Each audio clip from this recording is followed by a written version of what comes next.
ವೀರಶೈವ ಲಿಂಗಾಯತ ಸಮಾಜದಿಂದ 2024ರ ಲೋಕಸಭಾ ಚುನಾವಣೆಯಲ್ಲಿ ಆಯ್ಕೆಯಾದ ವೀರಶೈವ ಲಿಂಗಾಯತ ಸಮಾಜದ ಶ್ರೀ ಜಗದೀಶ್ ಶೆಟ್ಟರ್ ಬೆಳಗಾವಿ ಲೋಕಸಭಾ ಕ್ಷೇತ್ರದ ಸದಸ್ಯರು ಹಾಗೂ ಶ್ರೀ ಬಸವರಾಜ ಬೊಮ್ಮಾಯಿ ಹಾವೇರಿ ಗದಗ ಲೋಕಸಭಾ ಕ್ಷೇತ್ರದ ಸದಸ್ಯರು ಹಾಗೂ ಶ್ರೀ ವಿ ಸೋಮಣ್ಣ ತುಮಕೂರು ಲೋಕಸಭಾ ಕ್ಷೇತ್ರದ ಸದಸ್ಯರು,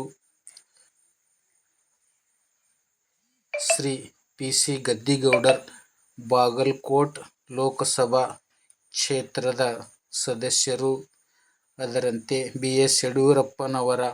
ಪುತ್ರ ಬಿ ವೈ ರಾಘವೇಂದ್ರ ಶಿವಮೊಗ್ಗ ಲೋಕಸಭಾ ಕ್ಷೇತ್ರದ ಸದಸ್ಯರು ಹಾಗೂ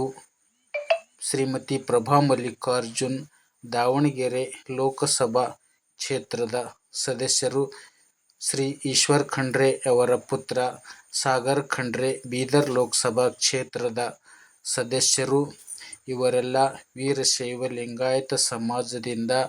ಆಯ್ಕೆಯಾದ ಲೋಕಸಭಾ ಕ್ಷೇತ್ರದವರು.